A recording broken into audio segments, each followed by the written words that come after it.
Il est 18 h. Je vous propose de débuter le conseil municipal. Si vous ne l'entendez pas assez, vous le dites, on vous mettra le micro. Ou est-ce que vous entendez suffisamment comme ça? C'est juste? Oui. Bon, bah alors on va prendre le micro.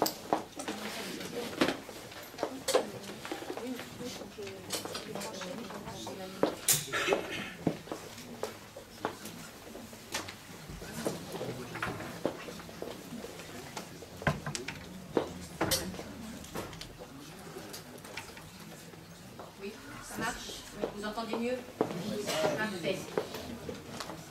Donc je vous propose de débuter par l'appel des présents. Isabelle Bonissel, présente ce jour-là. Jean-Guy Friot. Présent. Françoise Lacour. Présent. Catherine Robin-Chauveau. Présente. Brigitte Dubois. Présente. Sylvain Marconnet. Présent. Daniel Altman. Présente. Christophe Dandrine. Présent. Didier Saget. Présent. Jean-Paul Fichot. Présent. Véronique Battant. Présent. Et à donner procuration à M. Marconnet à partir de 19 h. Jean-François Dubois. Présent. Hervé Reverchon. Présent. Aurélie Laroche. Catherine Poirier. Présent. Philippe Morand. Présent. Colette Ducourtiou. Présent. Patrick Coignet. Présent. Marie Guenot. À donner procuration à M. Friot jusqu'à son arrivée. Patrick Guérin. Présent. Isabelle Thomas. Présente. Bernard Gautron. Présent. Marie Keller. Présente. Michel Mottet. À donner procuration à M. Saget. Olivier Sicot. Présent. Geneviève Graillot. Présent. Stéphane Bénédy. Présent. Eliane de Sabre. Présent. Lionel Léché. Présent.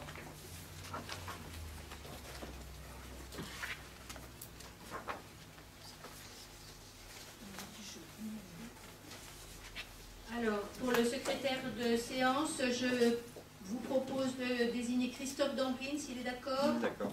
Merci.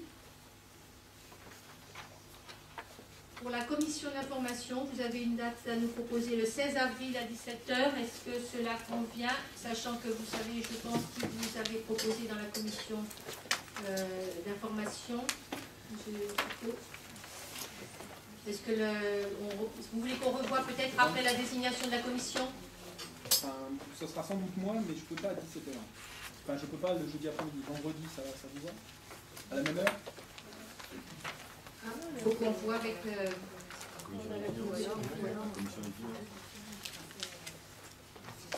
Ou le mercredi? Parce qu'on a deux commissions, si vous voulez, à faire. Il y a les deux anciens conseils qui n'ont pas eu de commission, étant donné les circonstances. Maintenant, il y aura la commission par rapport à celui-ci. Donc, on peut faire deux commissions.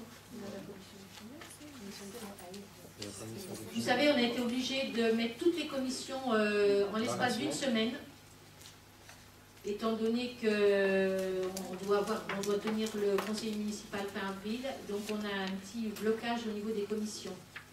17 h, c'est l'heure qui vous pose problème ou la journée? Une assemblée générale de l'ISAT, ça va durer. Ou sinon, vous m'envoyez par mail comme on avait fait les fois précédentes. Voilà, et puis vous validez pour le texte. Hein? Compte tenu de la longueur du texte, puisqu'on reprend tout, je crois que c'est 65 pages, autant je me souviens. Donc on avait proposé de l'envoyer auparavant par mail pour qu'on en prenne connaissance, parce qu'on gagnera du temps. Et donc effectivement, ils sont sur table déjà. On pourra vous les donner dès ce soir, le projet, pour les deux derniers. On laisse à la date prévue alors. Oui, on laisse.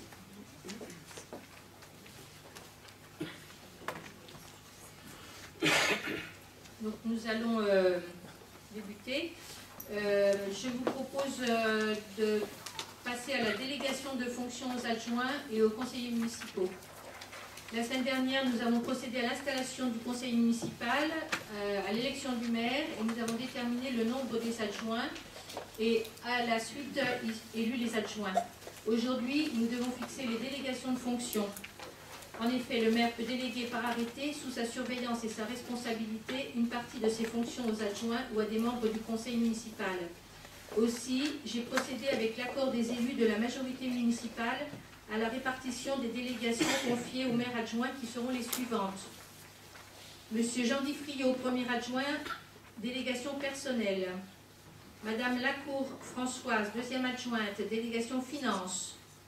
Madame Catherine Robin-Chauveau, troisième adjointe, délégation aux solidarités. Madame Brigitte Dubois, quatrième adjointe, délégation enfance-jeunesse. Monsieur Silver Marconnet, cinquième adjoint, délégation travaux.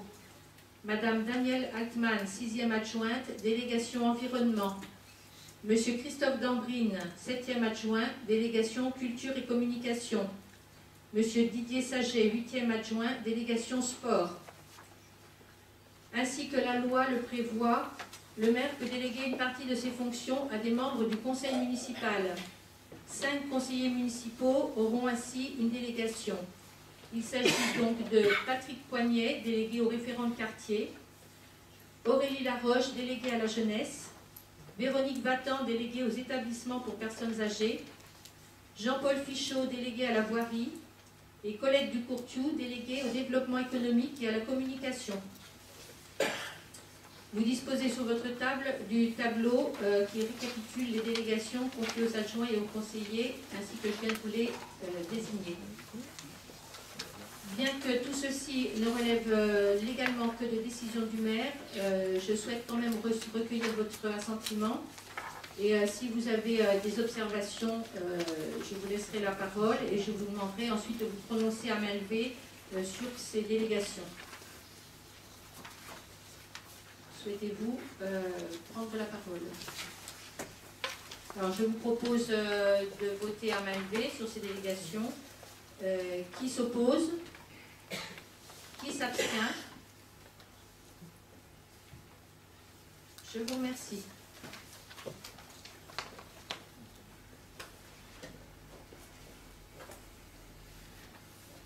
Nous allons maintenant aborder les différentes commissions municipales. Après le renouvellement du conseil municipal, il y a lieu de déterminer la nature et la composition des différentes commissions municipales en tenant compte de la représentation proportionnelle, permettant ainsi l'expression de chacune des listes composant l'Assemblée. Je vous propose de mettre en place 7 commissions. Commission des finances et du personnel, commission aux solidarités, commission enfance-jeunesse, commission travaux, commission environnement, commission culture et communication, commission sport. Je vous propose de fixer à 7 le nombre d'élus siégeant dans ces commissions. En vertu de la réglementation, le maire est président de droit dans toutes les commissions. La première commission concerne les finances et le personnel. Il semble nécessaire que tous les adjoints y participent. Dans ces conditions, son effectif serait porté à 12 membres, auxquels s'ajoute le maire. Dans les 6 autres commissions, la liste d'opposition aurait un représentant, comme il a été établi dans le tableau que vous avez vu annexé à l'ordre du jour. Pour la commission des finances et du personnel, la représentation de l'opposition sera de 2 représentants. Je vous propose de voter en premier à main levée les 7 commissions municipales, telles qu'elles ont été désignées. Avez-vous, souhaitez-vous faire un commentaire? Non. Donc, qui s'oppose à ces 7 commissions? Qui s'abstient? Je vous remercie. Je vous propose maintenant de vous prononcer à main levée sur le nombre des représentants dans les commissions. Donc, 12 plus le maire pour les finances et le personnel et 7 plus le maire pour les 6 autres commissions. Pas de... Qui s'oppose? Qui s'abstient?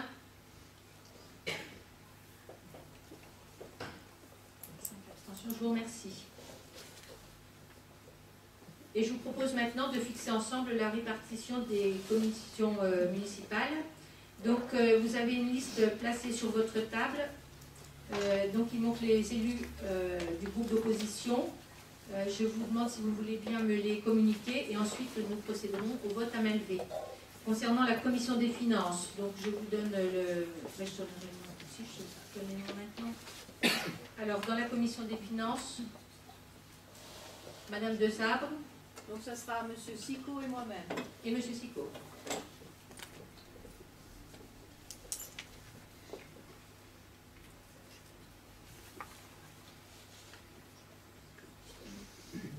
Alors, concernant la liste majorité, les personnes de la Commission des finances et du personnel seront Madame Lacour et Monsieur Friot, adjoint, Madame Robin-Chauveau, Madame Dubois, Monsieur Marconnet, Madame Altman, Monsieur Dambrine, Monsieur Saget, également adjoint, et ainsi que Monsieur Guérin et Monsieur Morand. Nous passons à la Commission Solidarité. Ça sera moi-même. Madame Desabre, l'élu responsable et Madame Robin-Chauveau. Seront aussi dans cette commission Madame Lacour, Madame Dubois, Madame Vatan, Madame Poirier et Madame Thomas. Commission Enfance-Jeunesse. Ça sera Monsieur Léché. Monsieur Léché. Élu responsable Madame Dubois, en compagnie de Madame Robin-Chauveau, Monsieur Dambrine, Monsieur Saget, Madame Laroche et Madame Ducourtiou. Commission Travaux. Monsieur Léché. L'élu responsable est Monsieur Marconnet. Et ce sera en compagnie de Madame Altman, Monsieur Fichot, Monsieur Gautron, Monsieur Guérin et Monsieur Morand. Commission Environnement. Monsieur Bénédy. L'élu responsable est Madame Altman. Et participeront Monsieur Marconnet, Monsieur Fichot, Monsieur Gautron, Monsieur Motet et Madame Thomas. Commission Culture et Communication. Monsieur Sicot. L'élu responsable est Monsieur Dambrine, auquel s'adjoignent Monsieur Friot, Madame Ducourtiou, Madame Guenot, Madame Laroche et Madame Keller. Commission Sport. Monsieur Bénédy. Élu responsable Monsieur Saget, avec Madame Lacour, Monsieur Poignet, Madame Keller, Madame Poirier, Monsieur Réverchon. Je vous propose de procéder à un vote à main levée. Vous êtes d'accord pour qu'on vote toutes les commissions? Donc, qui s'oppose? Qui s'abstient? Je vous remercie.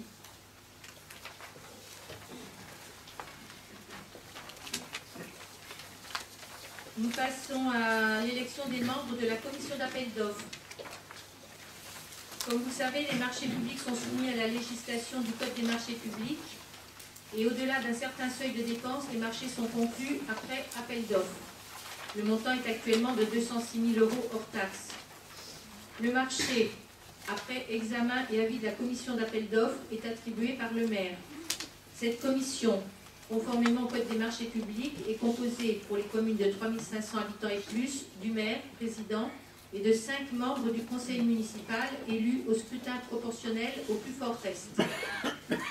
Il en est de même concernant les 6 suppléants des membres titulaires à élire dans ces mêmes conditions.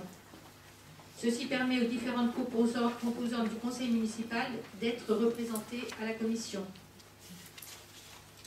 Le comptable du Trésor, un représentant de la direction départementale de la concurrence, de la consommation et de la répression des fraudes, des techniciens municipaux ainsi que le cas échéant le maître d'œuvre de l'opération participent aux réunions mais sans voix délibérative. En cas d'empêchement d'un membre titulaire, c'est le suppléant qui siège à la commission. Il est donc impératif que chaque membre titulaire informe bien son suppléant et s'assure que celui-ci participe à sa place à cette commission.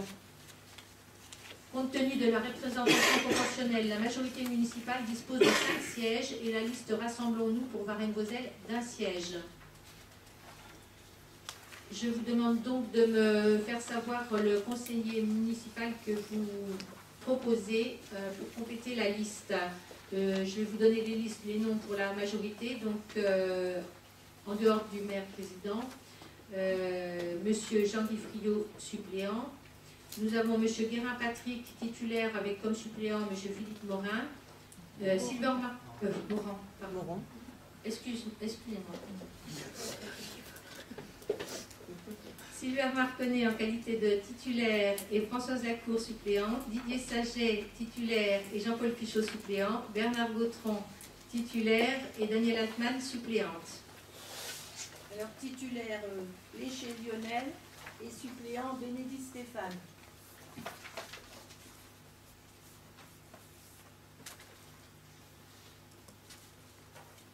Donc, pour assurer réellement la proportionnalité, il est indispensable que le conseil municipal se prononce sur une seule liste comportant tous les élus amenés à siéger à la commission d'appel d'offres. Vous avez sur vos tables un bulletin de vote à compléter avec les candidats de la liste d'opposition. Faut-il vous les répéter?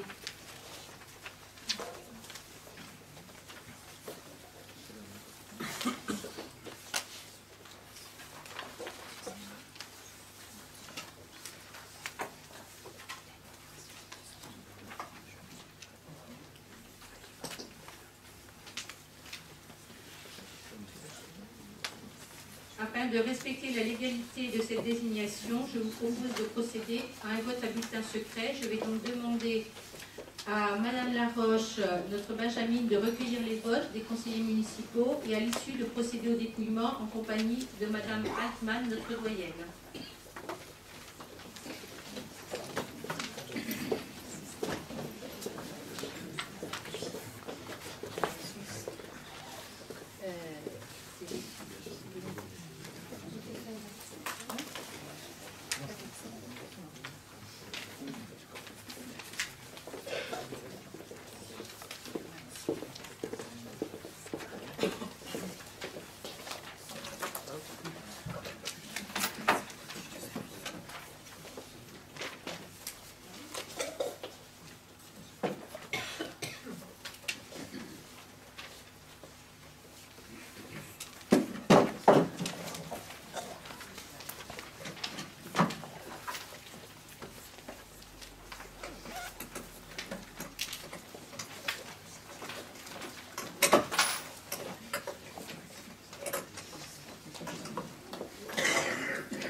entière.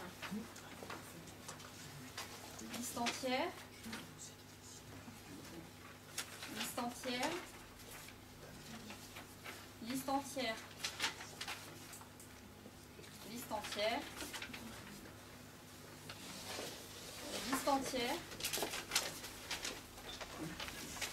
Liste